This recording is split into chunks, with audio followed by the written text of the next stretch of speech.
Hi, everybody. Welcome to today's Into the Word. Today's Gospel is taken from the book of Matthew, chapter 1, verses 1 to 18. Verse 1 tells us the book of the genealogy of Jesus Christ, the son of David, the son of Abraham. And from verse 2 onwards until verse 17, it lists a number of names and personalities who were the ancestors of Jesus. Now, this genealogy establishes Jesus' claim to the throne of David through his adoptive father, Joseph. This is not a blood lineage of Jesus through Mary, but the legal lineage of Jesus through Joseph. The Gospel of Luke, that Gospel would provide Jesus' blood lineage through Mary. Now, it is very interesting that the first verse says, Jesus Christ, the son of David and the son of Abraham. Let's begin with this title, the son of Abraham. Now, we know that Jesus existed long before time began, and therefore even before Abraham. And yet Matthew records this genealogy as beginning from Abraham. This is very interesting, which I will touch on a little bit later. And then it goes on to list 4 women in this particular genealogy, which is very unusual because in Jewish custom and tradition, usually when we write out the lineage of a person, we do not include the women. It also brings us to a pertinent point as to why Matthew wanted to include these 4 women. And these 4 women are quite interesting personalities, I might say. Now let's just move on to how this genealogy works out. If you look very carefully, the genealogy is divided into 3 sections. Now the 3 sections begin from Abraham to David, from David to the Babylonian exile, and from the Babylonian exile to Jesus. All in all, each of these sections comprise of 14 generations.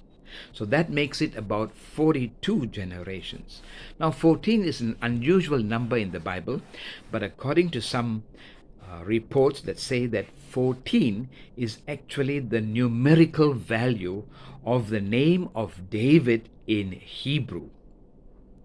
I do not know how that affects our faith, but it is an interesting fun fact anyway. Looking at this genealogy, one may think, I wonder why all these names are just written down and, it seems so needless. But it is not so, my friends. Believe me, it is not so. I shall give you 3 or 4 points in which proves that this genealogy is actually a very important facet of this particular gospel. Number 1, it proves that Jesus came from the nation and the family out of which the Messiah was promised to come. Number 2, it was the fulfillment of the promises made to Abraham in Genesis chapter 12 verses 3 and Genesis 22 verses 18 onwards, and also to David in 2 Samuel chapter 7 verse 12. Number 3, this proves that unless he is the son of David and the son of Abraham, he is not the Messiah.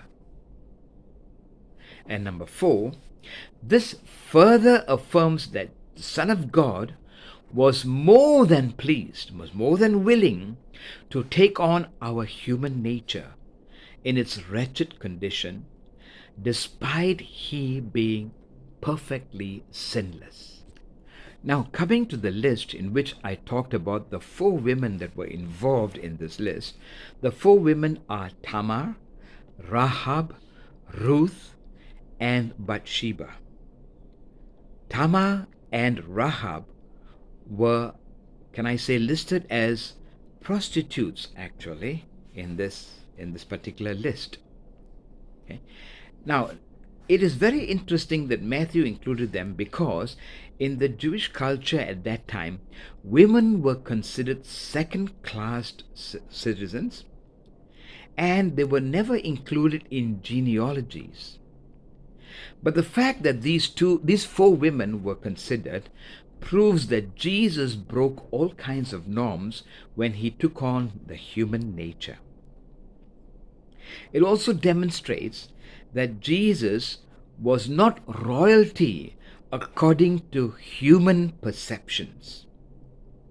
It identified Jesus with sinners, the lowly, the fallen, the vile, the evil, and the wicked. And finally, when we come to the last verse in this particular reading today, which says, "Now the birth of Jesus Christ took place in this way. When his mother Mary had been betrothed to Joseph, but before they came together, she was found to be with child of the Holy Spirit." That part, friends, is such an incredible story, honestly.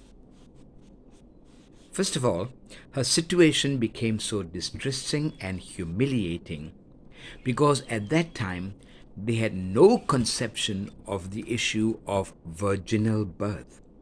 Even today, I believe, it would be a huge problem for us to accept and understand. But Mary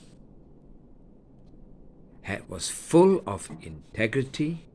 More so ever, she was so full and strong in her faith that she accepted all the consequences, which the Bible doesn't record actually what happened. But we believe, as from foreknowledge, or after foreknowledge can I say, she must have undergone a lot of criticism, gossiping, slandering, persecutions. And I remember reading somewhere that it was said, Mary endured the humiliation of illegitimacy for 33 years until Jesus was resurrected from the dead. Then only was she fully exonerated. Now, this is truly remarkable of a young girl, not even a woman at that time, a young girl who was thrust with such a burden, and she faithfully, willingly complied when she said, "Be it unto me as the handmaid of the Lord." I believe we can draw many, many more lessons from this beautiful episode in Mary's life. God bless all of you, my brothers and sisters.